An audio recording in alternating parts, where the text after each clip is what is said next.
Welcome, everyone. We're going to get started. Welcome to IsisParenting's Breastfeeding webinar, chat, and learn. My name is Nancy Holtzman, and I'm sitting in Needham, Massachusetts at IsisParenting's home office, along with Cindy Meltzer, who's our community director here and is moderating in the chat room. Thank you, Cindy, and welcome. I see a great crowd and lots of familiar names, so it's nice to see our friends coming back week after week, as well as new names as well. And today we're going to be answering any and all breastfeeding and or pumping questions, but the specific focus today is going to be on drinking from bottles, from cups, and what type of cups, sippy cups and cups with straws. And then we'll talk about what are the various things that people may choose to put in the cup. So I have some slides left over from previous weeks where we talked about introducing solid foods. But in particular today, as I said, we're going to focus on some of these topics. What about juice? What about the different options of milk? And then what in terms of the baby's oral motor skills go on when the baby is drinking from the breast, from a bottle, from a sippy cup, from an open cup, and from straws? So I've got a whole bunch of questions coming in, and I'm excited to answer them. Let's see, here's a question to start off. What are my feelings about putting breast milk in a cup? Daycare has asked a few times if they could do this as a last resort on the days that my 8-month-old is refusing his bottles. So here's the question that you asked, what to put in the cup and why. So here I'm trying to show some tap water that in my example would have fluoride in it. So if you live in an environment where your tap water is fluoride containing, then probably clean tap water is your best choice. And I do recommend you can put a filter on your tap, or you can put the milk into a filtered container, like a Brita filtered container, and that will screen out some of the heavier metal contaminants, but it will not screen out the fluoride, which is a common question. So tap water with fluoride, that's clean and good tap water through a Brita filter, is probably your best choice in terms of water supply. Spring water is clean, pure water, but it has no fluoride in it. Nursery water is somebody else's tap water with fluoride in it. And if you live in an area perhaps where you're more rural, or you have well water, or water that's not great to drink, then you may choose to purchase nursery water, which is essentially fluoride water. But spring water does not contain fluoride. And then, of course, we'll be talking about cow's milk and the different types of cow's milk options, from whole milk all the way down to skim and everything in between, as well as dairy milk alternatives like rice and soy and almond milks. And then, of course, there's more esoteric types of so-called milks like oat milk and hemp. So that's another option. And then, of course, we've got our breast milk, and that's the question that this mom is asking about whether she can put breast milk in the sippy cup. And then finally, juice and things like that. So probably most of you tuning into the breastfeeding webinar today would not probably consider putting Coca-Cola in your baby's bottle or in your baby's sippy cup. But as you may have seen in my slide coming through, this is where it would be handy to be able to pick and choose my slides instead of scrolling through. I lose all of the mystery of my slides when I scroll through. Okay, so I just want to explain this slide here. It takes 4 apples to make 1 glass of apple juice, an 8-ounce glass of apple juice. Apple juice is essentially sugar water. So it is the equivalent of Kool-Aid. I call juice nature's Kool-Aid. It really has no strong nutrient value in and of itself.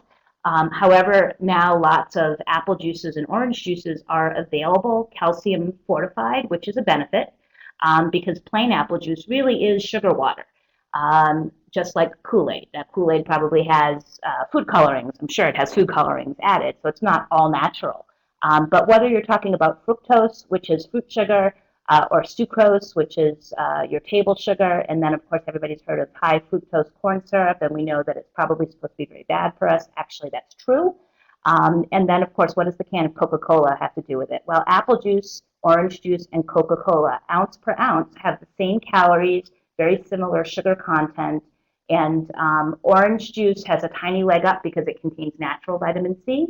Apple juice is available fortified with vitamin C. Both apple juice and orange juice are available fortified with vitamin D, but those things aren't included naturally.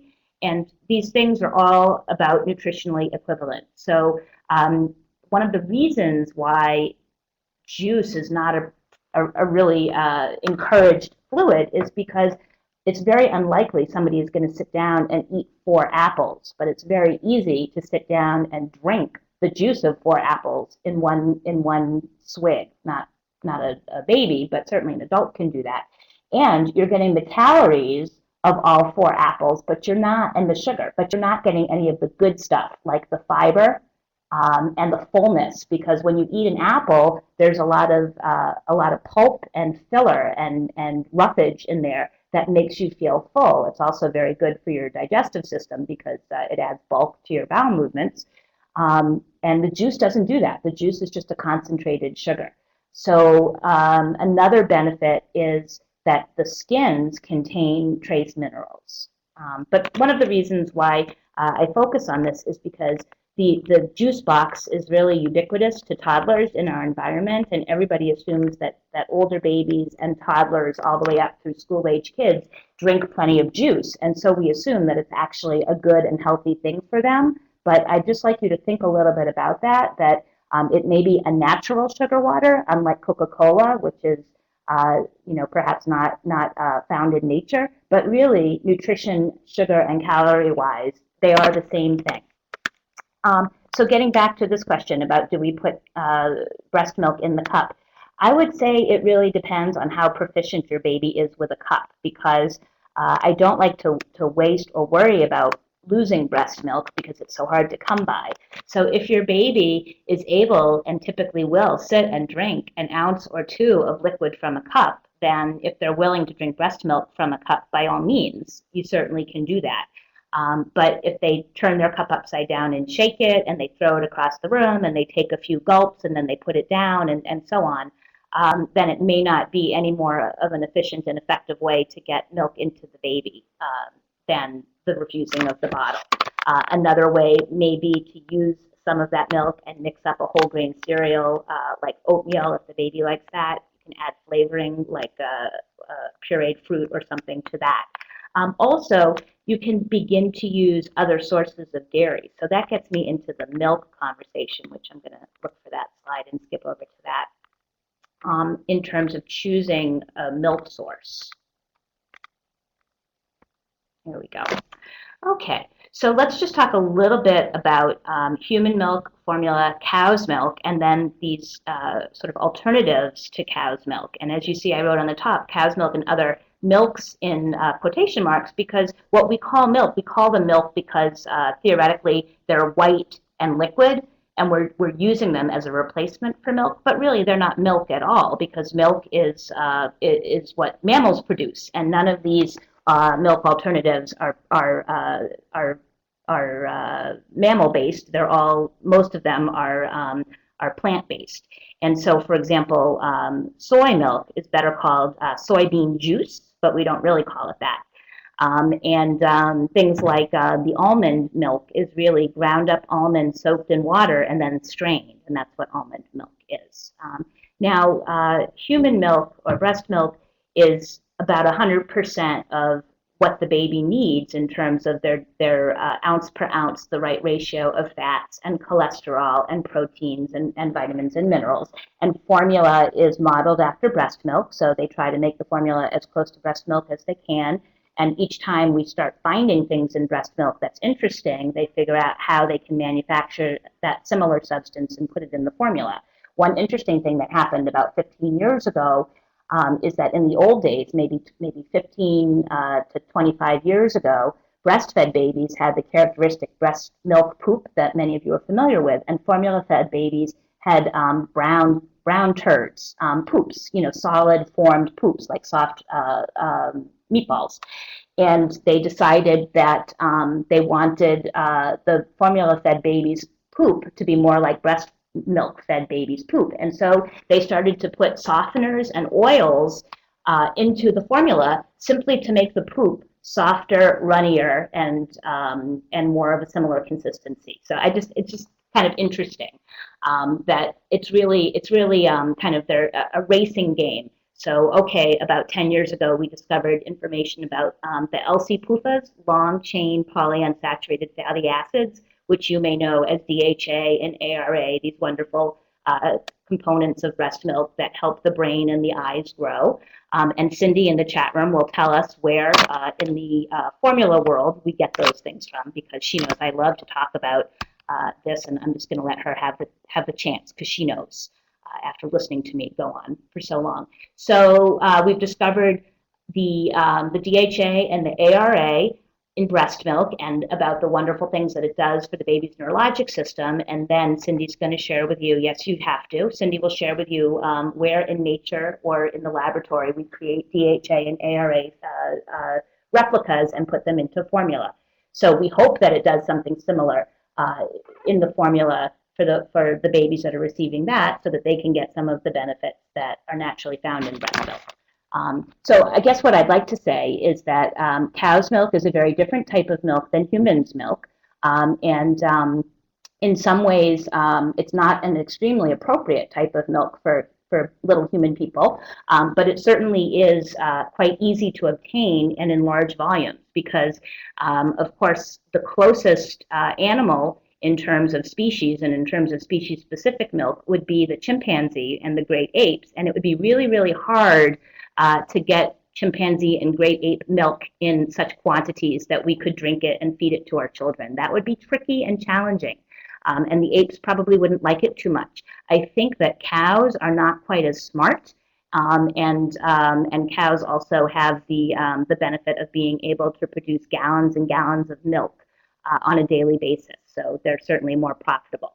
So for babies, cow's milk needs to be modified because it's higher in sodium and protein levels and so on. So it's modified and then turned into formula, and then additional vitamins and minerals and so on are added to it. When a child is a year old or 9 months old in Canada, because apparently Canadian babies are physiologically extremely different than American babies. And so for some reason in Canada, their gastrointestinal system is more appropriate to take cow's milk at 9 months. So in Canada, moms are advised to provide breast milk, or if not breast milk, an iron-fortified infant formula at least through 9 months. But then at 9 months, cow's milk may be introduced to Canadian babies. Here in the United States, you cross the border and instantly the gastrointestinal system and nutrition needs change. And our babies need to stay on breast milk or formula until a year old, and then they can switch over onto cow's milk if that is preferred. So of course, when it comes to formula, a lot of parents are looking forward to that change because formula is very expensive and cow's milk is cheap. And formula needs to be purchased and mixed and bottled and so on, whereas cow's milk, you can go to the market, buy a gallon, and pour it into a bottle or cup. So cow's milk is certainly much easier, and people look forward to that change. Now, when you are breastfeeding, there's certainly no switch or stop sign that pops up at the baby's first birthday that says, okay, so now it's time to stop the breast milk and start the cow's milk. You can begin to add dairy much earlier as long as there's no allergy issues. Some sorts of dairy may be introduced to most babies' diets around 7 to 8 months in the term of yogurts and then cheeses. If your baby is eating yogurt and cheese, we don't want them to use cow's milk as a substitute for breast milk or formula, but certainly adding a little bit of cow's milk into something that they're eating to moisten it, for example, is not a danger. If they're already taking yogurts and cheese and having milk and other dairy in other forms, a splash of cow's milk on their oatmeal, for example, is not a danger for a 10-month-old baby in the United States, because of course in Canada they've already been guzzling it in the bottle or cup. Okay, so in the old days, meaning 2 years ago, we used to recommend that babies would stop breastfeeding or stop formula, or at any rate, when it's time to switch them to cow's milk, we would say whole milk. But now with the obesity issues that we face, and even with children, being overweight and obese. Now the recommendations actually have been revised very recently. The new recommendation is to consider using 2% milk instead of whole milk when you begin to wean over onto cow's milk. Officially, the recommendation says use 2% milk for children at risk of overweight or obesity. And unless your child is a long, lean string bean, I might consider using 2%. But of course, you should talk to your pediatrician about that. And then after age 3, or in some cases age 3 or 4, then children can be moved over to 1% or skim. So these just change the fat content of the milk and therefore the calorie content of the milk. Now let's talk about some of these milk substitutes, because I got a lot of these questions when I introduced this topic on Facebook and Twitter over the last couple of days. I got a lot of questions about using these alternatives to dairy. And one mom had asked, she said that she and her partner, her husband, are not milk drinkers, and they use almond milk at home, and she wanted to know if almond milk would be an appropriate substitute for cow's milk for her baby. And you know, each of these things, we call them milks, but they are not in any way equivalent to cow's milk or human milk. And so most of them are really not appropriate substitutes in any way. Now, a baby does not actually need any milk. They don't need cow's milk after weaning. However, they do need calcium and protein. And dairy foods are a very easy, accessible, dense, and relatively inexpensive and palatable way to get protein and calcium and calories into a baby. So you've got so many options. Even if a baby doesn't drink milk, that's okay. If they eat dairy, it still makes your life very easy, because there's yogurts, there's cottage cheese, there's shredded cheese. There's a lot of different dairy sources, even if they are not milk drinkers. But things like almond milk and rice milk and soy milk, each of them vary a little bit. They're not equivalents, but soy has protein. None of the other milks have protein. So almond milk and rice milk are very low protein, and cow's milk and human milk does have protein in it. So that's one way it's not an appropriate substitute in terms of protein. Also, many and most of these so-called milks are fortified with calcium and vitamin D, which is helpful. Because, for example, a rice milk that's not fortified has really no nutritional value. It doesn't have calcium naturally, and it doesn't have protein. So it's not a nutritional substitute for milk. In terms of sugar and carbohydrates and sweetness, read the labels, because some of these are unsweetened, but many of them are sweetened, and that adds to the calories. So I would encourage you to read the labels, and you certainly can add some of these things to your child's diet, both pre and post weaning, but they are not appropriate substitutes for milk or dairy sources. This slide might be a little bit hard to read, but again, the point is that cow's milk and dairy products are not required for babies or toddlers, but it does make your life easier in terms of getting calories, protein, calcium, and vitamin D into your baby, because like here I'm showing that a regular 8-ounce cup of milk is the equivalent of about, actually I think it's about 2/3 of a cup of yogurt, or a couple of cubes of cheese, but you would have to eat a whole heck of a lot of dark green leafy vegetables to get to those sources of calcium. And other sources of calcium, they're just not that accessible to babies and toddlers. So, for example, we talk about salmon and sardines and anchovies with bones, fish with bones, as a good source of calcium. Certainly the bone is a good source of calcium, but that's just, to me, like a weird thing to eat. I don't know, maybe your 2-year-old really does like to slurp up whole anchovies. I don't know. It just doesn't seem like an easy thing to me to go for. And you would have to eat an awful lot of dark green leafy vegetables to get to that same amount of protein and calcium. And calcium is really important. So when it comes to choosing calcium foods for your baby, look for fortified foods if you're worried that your baby's not getting enough calcium. Again, the apple juices and the orange juices are available calcium fortified. Some cereals are now available calcium fortified.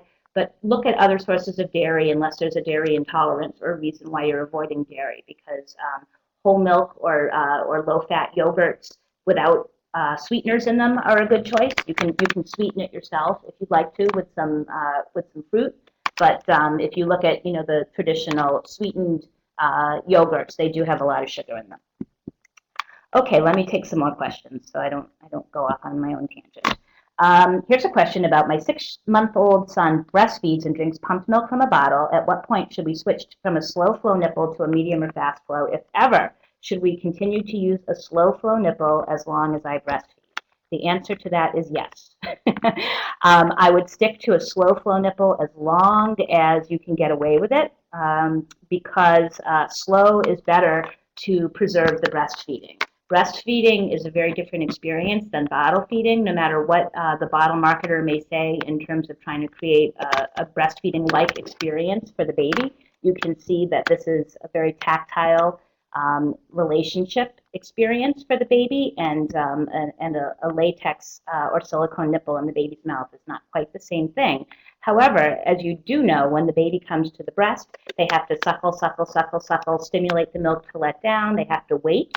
And then they have to work throughout the feeding. And with a bottle, very often the milk begins to flow as soon as it's tilted into the baby's mouth, and then any tiny little maneuver of their gums, their lips, their cheeks will make the milk continue to flow. And so sometimes babies that are getting a lot of bottles then come to the breast and get really cranky because the milk is not instantly there, and they actually have to work and suck each time to get the milk. So be careful in terms of how you're bottle feeding. These are all examples of things that don't translate very well to the breast. Pinching or biting on the nipple, having the nipple very shallow in the baby's mouth. These are things that if the baby then comes to the breast and begins to nurse this way, it's going to hurt. And here you can see someone doing a nice job using the bottle to elicit the baby's rooting reflex. The baby's mouth is open nice and wide, and then in the middle picture, you see a nice deep latch on the bottle nipple. The jaw is dropped, the mouth is wide, that top lip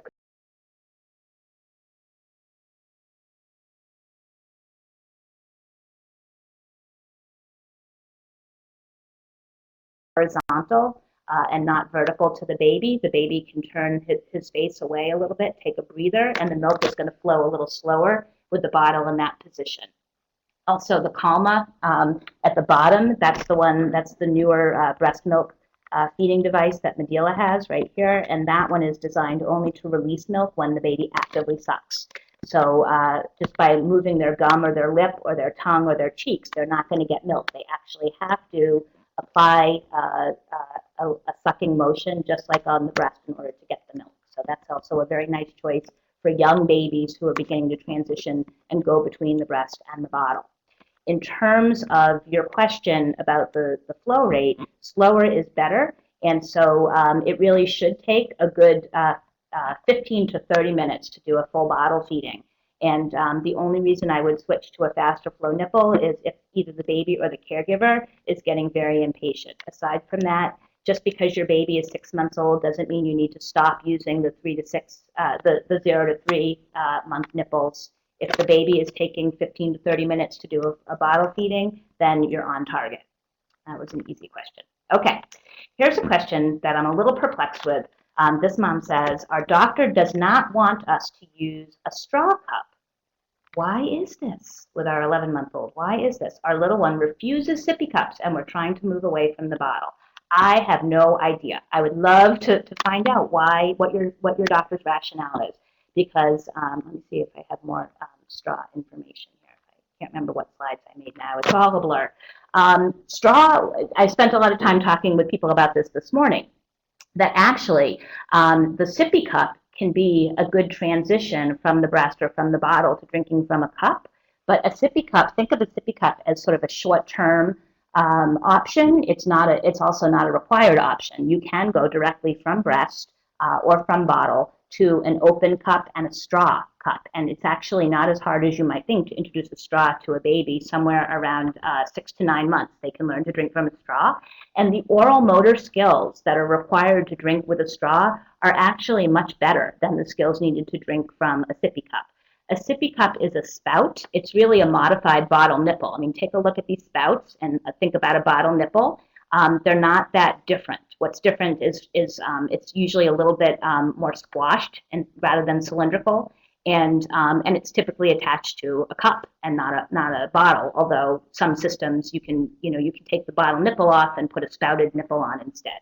But the mechanics of sucking from a spout and sucking from a nipple are somewhat a bottle nipple, are somewhat similar, and that's why a sippy cup is an easier transition for some babies. But again, think of it as temporary, and the reason for that is not that it's problematic in and of itself, but families tend to use a sippy cup a lot longer than is developmentally beneficial. So we see 2-year-olds and 3-year-olds using a sippy cup, and that's where problems do come in, because a sippy cup teaches the baby to do a tongue thrust, and it also is a much easier way for them to get a steady stream of liquid into their mouths, which then bathes their teeth. If there's juice or milk in the cup, it bathes their teeth with sugar. And people tend to give the baby sippy cups in the car, and a lot of kids will drag a sippy cup around with them much of the day. Meanwhile, if they're taking in a total of 8 ounces of, say, apple juice throughout the day, that's an additional 240 calories, which is probably about 15 or 20% of the baby's daily intake right there, just in liquid sugar. So my motto would be water in the cup. I would use water in the sippy cup, and milk or diluted juice, if you want to use diluted juice, at the table in an open cup to work on drinking from an open cup. And usually when you're working on drinking from an open cup, you're helping the baby with it. You might help them put it down or steady it. They may be able to do that on their own as they get a little bit older, and then you may choose to move it away from in front of them at the table or in front of their high chair tray so it doesn't get tipped over an open cup. But drinking from an open cup and drinking from a straw are lifelong skills that they don't need to wean away from or lose, and they promote the right type of oral motor movements, especially the straw.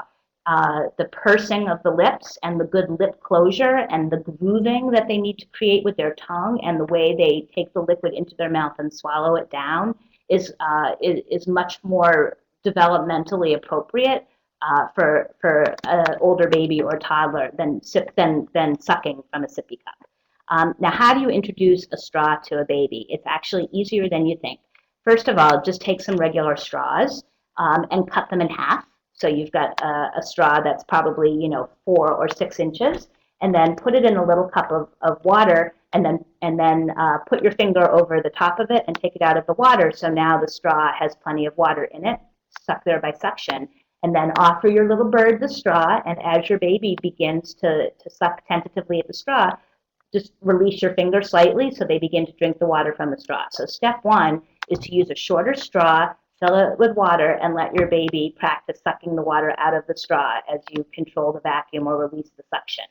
And then when they seem to get the hang of that, you can take the shorter straw and put it in a little cup of water that you're holding and let them practice drinking from the straw directly in the cup. By using a half of a straw, a shorter straw or a shortened straw, they don't need to apply as much suction or vacuum. They have a shorter distance to go. So a tentative suck will draw the water up the straw very quickly and easily and into their mouth, and they'll get the hang of it. Now, if they do a little coughing and spluttering, as long as your baby is 6 and 7 months, this is when I would begin to introduce water with a straw if you're interested for fun. Not because they need extra water necessarily, but really just for fun and to practice the skill.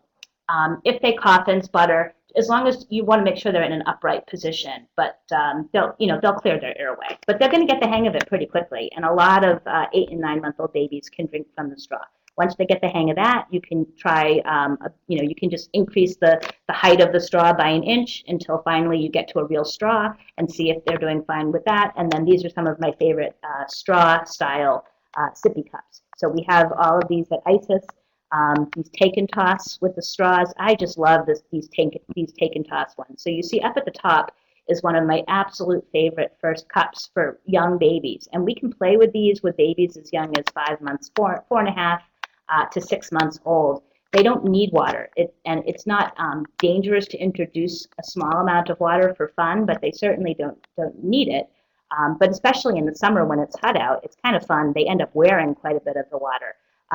This small cup is only 4 ounces, and so it's really perfect because you have to fill it almost all the way up, because if you just put a little bit of water in the bottom, which is what most people think of doing, the baby really has to tilt the cup all the way up, plus tilt their head all the way back in order to drain the water out of the cup, which is really hard for them to figure out.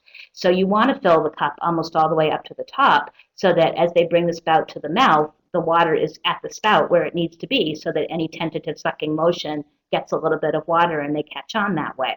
But if the cup is a 6 or an 8 ounce or 12-ounce sippy cup, by the time you fill it 3/4 of the way up, it's too heavy for a 5-month-old baby to manipulate easily. So that's why I just love these 4-ounce take and toss. They're the perfect size to fill up all the way. They're great for little hands. And the reason I like these spouts is because there's no valve. And so although if you turned it upside down and shook it, it would sprinkle water. It wouldn't gush out, but it would sprinkle. So it's not a non-spill cup, really. But the benefit is that they can learn very quickly and easily, because once you move into the cups with the valves, they have to suck pretty hard to overcome the non-spill valve and get to the liquid inside. So once they catch on to drinking from a cup, then with a spout, then you can move on to a valved non-spill cup with a spout.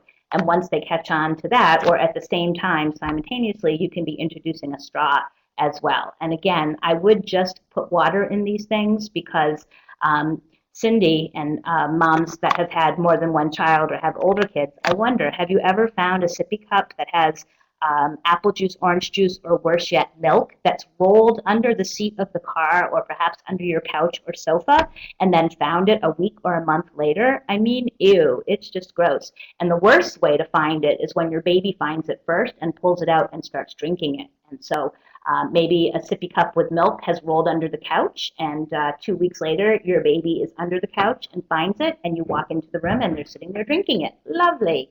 So that's just another great reason only to put water in the sippy cup and save your half-strength juice and your cow's milk or breast milk for drinking at the table, in the high chair, in an open cup or a sippy cup, or with a straw with assistance. And any cup that's like a free-range cup just has water in it. I think that's a good rule of thumb. Okay, so getting back to your question, why your doctor did not want your 11-month-old to use a strawed cup, but instead wanted to use a sippy cup, I have no idea, and I think I would love to know the answer. Here's a question. My daughter's breastfed, 8 months old. We've been doing purees and some solids. Should I avoid foods containing milk until she's 1 year? Cheeses and yogurts? Absolutely not. Unless you have, an allergy, a dairy issue, a dairy sensitivity, then cow's milk, again, cow's milk is not dangerous for your baby. It's just that it's not a substitute for breast milk or for iron fortified formula until a year or 9 months in Canada. But introducing dairy foods, typically you can do, your baby is 8 months old, and that's a perfect age to introduce dairy foods. So I would think about some great foods. Options would be plain yogurt or unsweetened yogurts. You can add your own fruits to those. If you could do like a 2 tablespoons of yogurt and 1 tablespoon of pears or something like that. That sounds pretty tasty. And then for kids that are getting interested in finger foods, they can begin to dip. So you can use yogurt, and then you can give them something to dip into, like a strip of toast or a rice cake or something like that, or a spoon. When it comes to spoon feeding, because yogurt you can eat with your fingers, but it's a little bit messy. Not that spoon feeding isn't messy, but when it comes to spoons, a good rule of thumb is to have 2 spoons going at the same time. So you can load the spoon or dip the spoon in the yogurt or the cereal, and then hand it to your baby, and hopefully most of it will stick onto the spoon and the baby will stick it in his mouth. Meanwhile, you've got spoon B going and you're getting ready for that one. So you may just keep handing back and forth the 2 different spoons to kind of preload and hand to your baby. Or you may be spoon feeding your baby, but every time you put the spoon toward their mouth, it goes in their mouth, and then they grab it and try to take it away from you. And you know what? You should let them. You let them take it away. Meanwhile, they've dropped the spoon that they were holding to take the spoon you've had, and so you pick up that spoon, and that's the next spoon that you dip in the food and offer to them. And if they drop the spoon that they're holding to grab the new one, so be it. So it's a little bit of a messy business, but you do want to have 2 spoons going back and forth so that the baby can help I put the word help in little voice quotation marks if you could see me. It's not much of a help, but it's sad. The last thing that we want to encourage when a baby is exploring their food is, and I've seen this, is to have a parent hold the baby's hands down while feeding the baby so the baby doesn't make a mess. And I'm sorry, I'm sorry that it is true, but feeding is just messy business.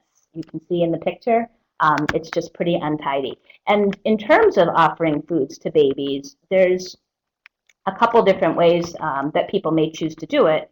And I don't think there's really a right way or a wrong way. There's just different ways. So this is one of my favorite babies. And she had her very first taste of avocado yesterday. And this is what we call, I wish it was called baby self-feeding, because that's what it is the baby is feeding his or herself. The common terminology is baby led weaning, or you may see it abbreviated as BLW. But weaning is a European term for introducing solid foods, and here across the pond in the United States, typically we use the term weaning to mean stop breastfeeding. So it's a little bit of a misnomer, but really what it means is rather than using purees and spoon feeding the baby, you use whole foods, real foods, carefully selected foods that are going to be soft enough and safe enough for the baby to eat and explore, and let the baby go to town. So that's what you see here, and that is the alternative or an additional option to spoon feeding.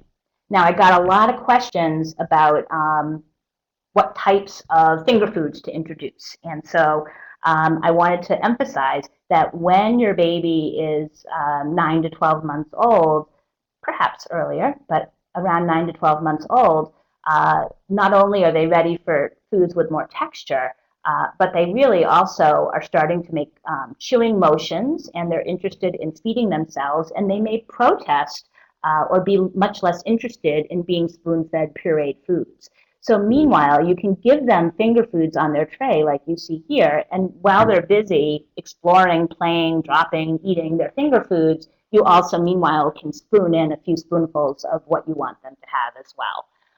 But some good choices. You want to think about things that are about the size of your baby's thumbnail. Think about things that are about the size of a Cheerio or a penny. So those are the size of finger foods that a baby at that point can comfortably pick up with their two fingers, put in their mouth, and manipulate. And then another good rule of thumb is when you're wondering whether or not a food is safe enough for your baby to chew and gum, because of course they don't have their molars at this point, they don't need teeth to start eating food with texture that's not pureed. They can do it just fine with their gums. Their gums are very hard. And so the first teeth that baby gets are the front teeth, and those are biting teeth, unfortunately, as you may know. And we don't give them things to bite into because then they can bite off a chunk. But so the teeth that they get initially are not particularly helpful when it comes to chewing food, but they don't need teeth to chew food. Take any piece of food that you're considering to give to the baby and see if it's soft enough that you can grind it back and forth between your thumb and index finger. If you can mash it or crush it or grind it with your thumb and index finger by pressing hard and rubbing, then they can chew it up with their gums. So some examples would be any type of appropriate ripe fruit or a steamed fruit or vegetable. So a very ripe pear, for example, you would be able to kind of crush or mush with your two fingers, but an apple you would not be able to do. So when it comes to an apple, for example, you could peel the apple, slice it into very thin slices, and then steam it in the microwave or steam it in a steamer for a brief time. And then it's going to be much softer, and you would be able to mush it between your fingers. So many fruits and vegetables can be prepared that way, can be steamed or roasted or baked, and then they can be divided up into chunks or bits, and then they can be finger foods. Banana chunks, chunks of avocado, the fruits and vegetables. One of my kids' favorites, we used to call it bag cheese in my house, bag like B-A-G, cheese, bag cheese, because you go into the cheese department of the store, and it's just the shredded cheese in those Ziploc seal bags. And to me, that's just a great finger food, like a mild cheddar or a mozzarella. because you put a pinch of it on their high chair tray and it keeps them really busy while you're making dinner. They pick up each shred one by one. And again, we talked earlier about the calcium, the protein. It's a easily packaged in that dairy product. So cheese is good for that reason. People are interested in my recommendation about the softened raisins. Raisins in and of themselves are choke hazards. I would not shake raisins out of a bag or box and give to an infant or young toddler. But if you take some raisins and you soak them in some boiling water until the water has, so it's boiling water, you pour it on top of the raisins, let them sit until the water is cool, then see what those raisins are like, and they're all puffed up and really soft. They're almost like shriveled grapes, but they kind of mush up a little bit. So then you can take those, maybe cut those in half, and that can be a nice finger food. Cereals, of course, Cheerios are the old favorite, and sometimes some purist moms will say, Cheerios? I can't believe you recommend Cheerios, Nancy. They have sugar in them. They do have some sugar in them. It's a very small amount, but they do. And of course, another nice thing, though, if you read the label for Cheerios, is that they're very nicely iron fortified, and babies really do need iron. And so, yeah, Cheerios do make it into my thumbs up list.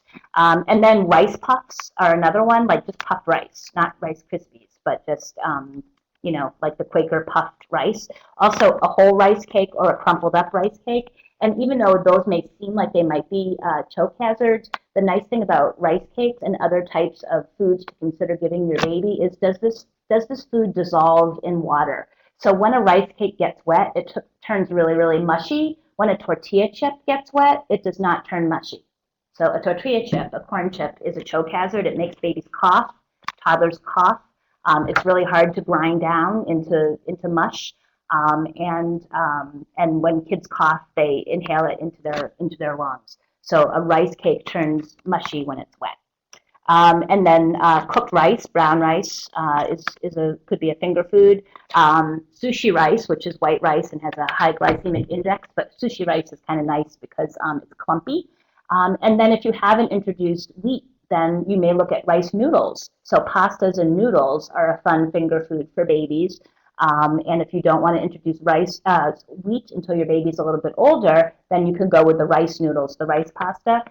And old recommendations were to hold off introducing wheat until a year because wheat is a higher allergen grain, but now it's very gray and wishy-washy in terms of what we should be recommending in terms of holding off on higher allergen foods or not. And so a lot of people feel that introducing wheat a little bit earlier, if the baby has no history of allergy, is probably fine. So I will refer you to speak to your pediatrician. But if you get the thumbs up to offer small volumes of wheat-containing foods, that opens the door to things like cooked pasta and pancakes, French toast bits. And French toast is nice because you can soak it, in an egg yolk or egg. Again, you have that question about, we know that, at 6 and 7 and 8 months, babies should not be getting whole eggs because egg whites are the protein of the egg and more allergenic. And the yolk is where the calories, the cholesterol, the fat, which is actually good for babies, and not the protein, so not the allergen. So babies get the yolks and moms get the whites. It's actually a very good combination. But ask your pediatrician if around 10 or 11 months, is it okay for your baby to have small amounts of whole egg in certain cooked things or in things like an omelet or a scrambled egg. But if they still just want you to have the yolks and not the whites, that's okay. You can use egg yolks and still make things like scrambled egg yolk or French toast made with just the yolk. But things like that, toast strips, pancakes, French toast, grilled cheese sandwich that you cut up into little bite-sized bits, those are all items that contain wheat but are very good finger foods once you get the thumbs up for those things. And then starting around 8 or 9 months, introducing more protein foods like soft chicken, beef, lamb, and tofu. Okay, let's get some more questions.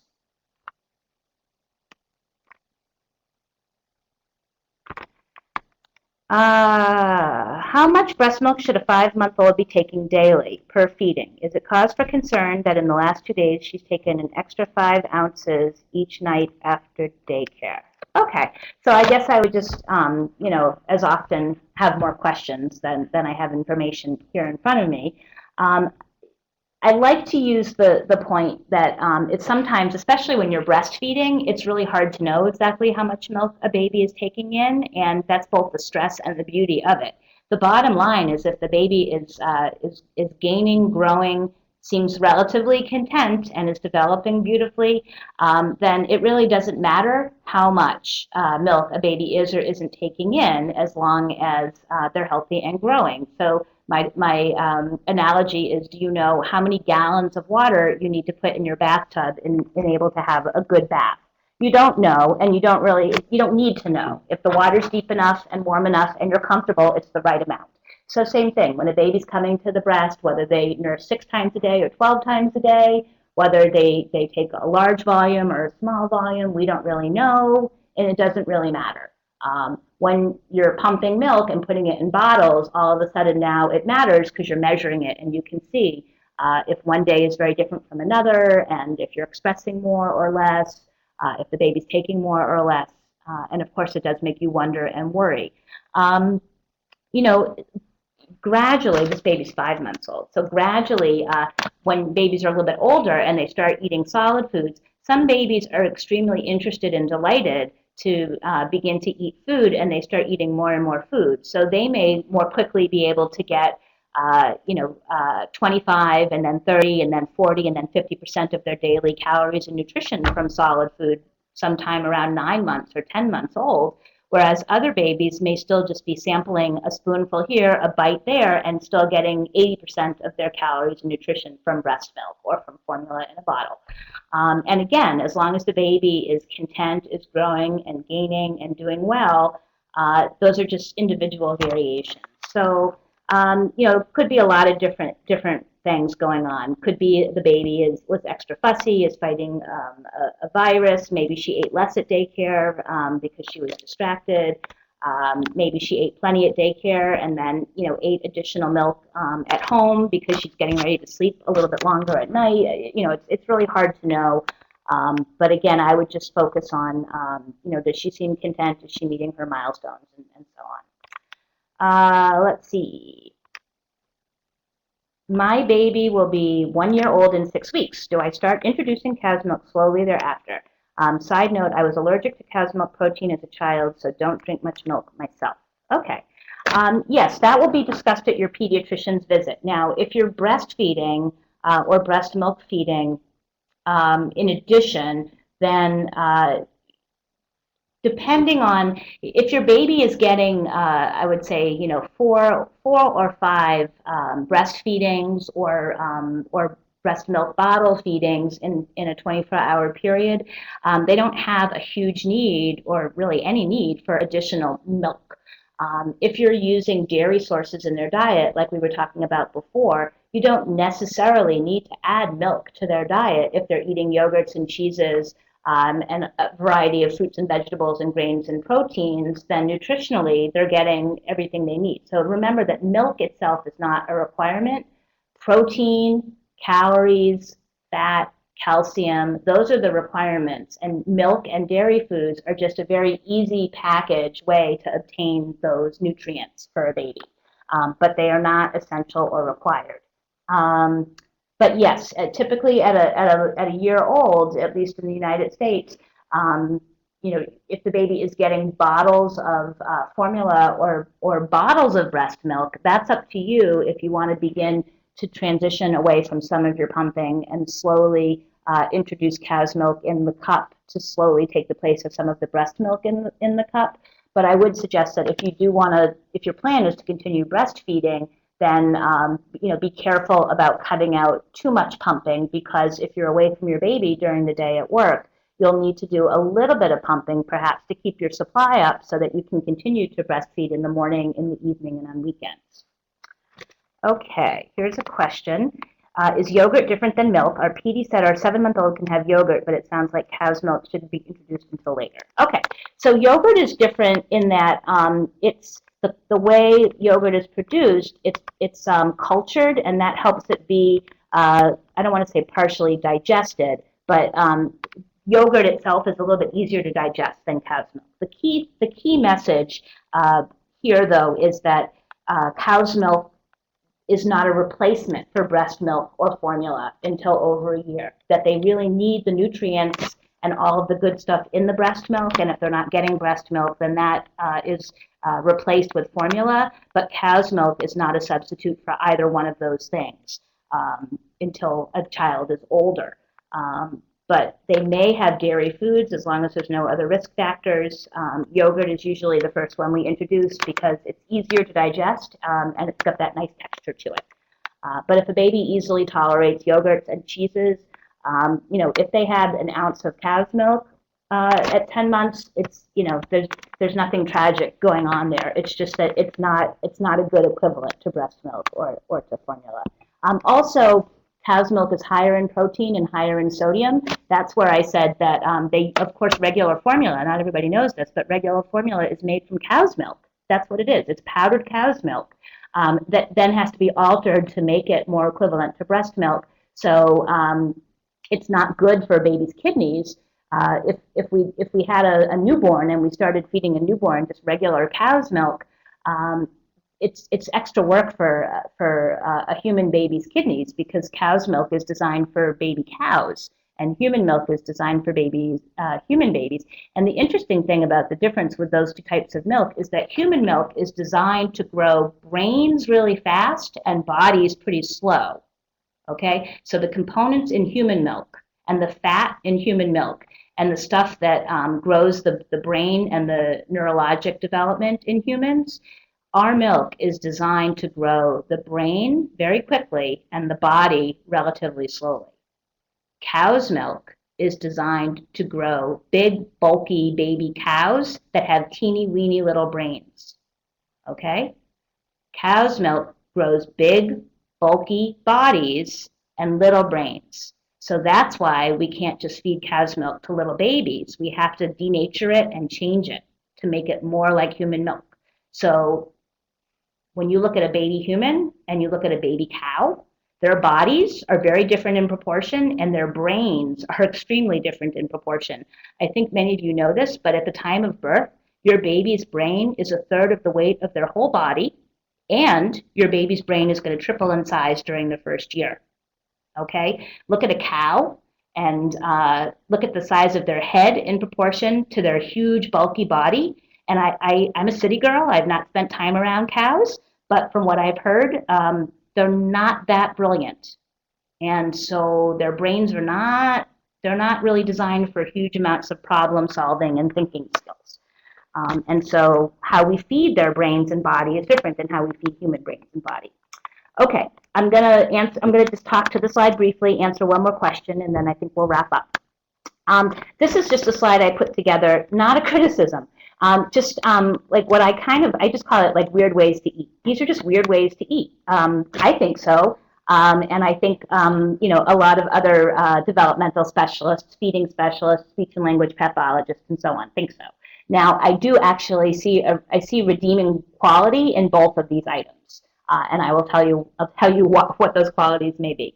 So many of you that are faithful listeners know that I like to call the sassy teething feeder, this little mesh thing, I call that the food condom, because that's what it is. You can put like a chunk of cantaloupe in there or a chunk of frozen banana and give it to your baby, and your baby can meow and chew and suck and slurp and go to town with it. And you don't have to worry that they're going to bite off a chunk that they're going to have trouble with. And babies like it. They do like these. I just think it's kind of a weird way to learn to eat, to suck your food through mesh. It's just a little bit out there. Now, I do think, I like the fact that Sassy calls them teether feeders, because I think they're awesome teethers, and that's how I would use it. Not as a way to feed your baby, although, okay, I won't even go there. Although I do think that, that there might be reasons and ways that you would put food in there for your baby to explore. But I would like to think of it as a teether, and to put a frozen, you could put a frozen ice cube in there. I suggested to somebody on Twitter the other day that she make hers into a momsicle, take some breast milk and make an ice cube from breast milk, and then put that in there, and her baby apparently loved it. Yeah, so an ice cube in there for a teething baby might be quite delightful. Frozen fruits, or a nice ripe slice of a plum or a pear or something, like that, whatever. It's just not a typical feeding device. That's all. And then these are really popular now. These little, I call them squeeze and slurps. So again, I see the benefit. It's so convenient. The kids love them. It's really clean and tidy. It's just, again, it's just kind of a weird way to eat your food. And sometimes we see, much older kids slurping away on their food. The other thing I just want to mention, because some of these are vegetable based too, is to read the ingredients, because they're packed. They're really, again, they're really packed with sugar. It may be fructose, so it may be 100% fruit, but there's really not a lot of nutritional value in these. They are essentially a treat or empty calorie. So, use them on occasion. Boon, we sell this one here at ISIS as well. The one up on top is kind of nice because you could make your own smoothie or slushy or squeeze and slurp type thing and refill it on your own. Because these little pouches start getting expensive. Plus, you've got the environmental waste going on for those of you who are more environmentally concerned. There's just a lot of disposal stuff happening with these little pouches and the plastic tops, whereas it'd be a lot cheaper and greener to just make it yourself and then hand this little. It's got a really cool feel to it. It's very pouchy and soft, flexibility. So then you can make those and let your child have a Slurpee or a slushy or a smoothie with that. Okay, I'm going to take one more question. Is it unusual for an almost 7-month-old to feed at times every 1.5 to 2.5 hours? It isn't all the time, but it does happen, and I'm not sure if it has to do with my milk supply or if it's that he's a distracted feeder. Should I try power pumping to see if that helps? Great question. I don't think it's that unusual. I'm glad to hear that it's not all the time. I might still think of that as cluster feeding.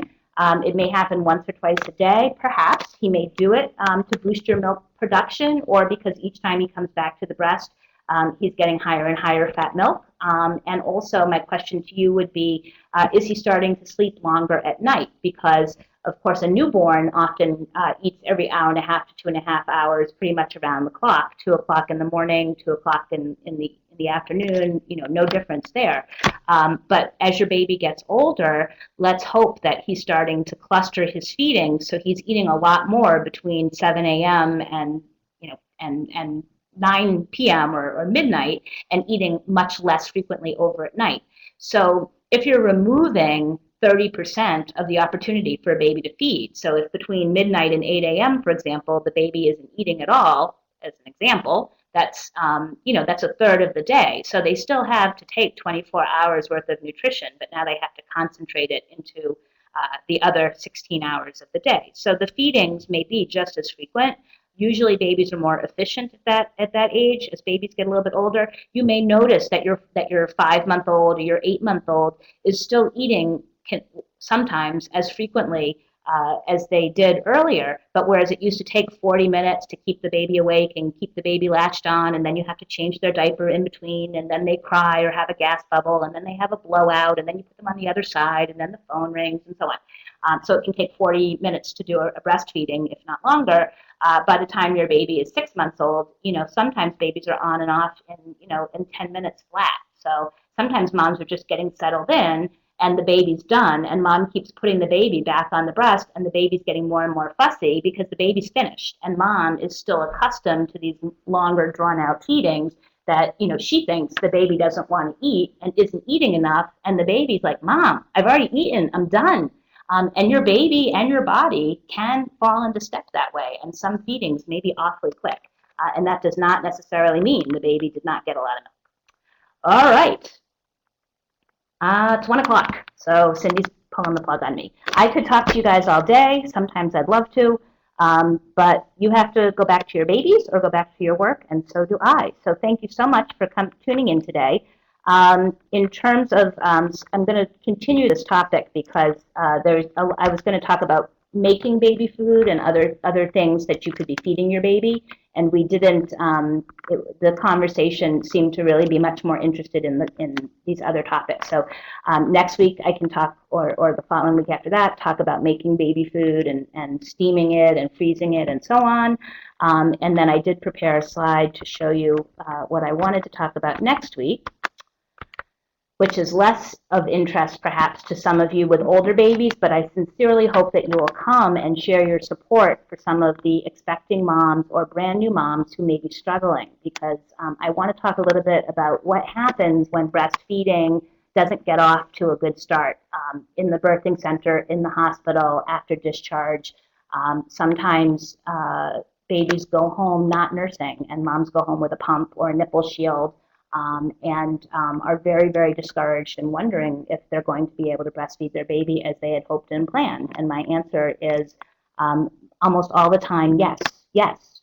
You can go on and breastfeed your baby, but you must have a breastfeeding contingency plan to feed the baby, to initiate and then maintain your milk production, and then get the right type of help to put the pieces of the puzzle together. So I know that many of you had a rocky start. Who here in the chit chat room, why don't you just let us know, did you have a little bit of a rocky start? Because so many people do. You know, very, very rare does somebody say, I had no problems breastfeeding. Baby came out, latched on, and we just went on nursing into the sunset for months and months.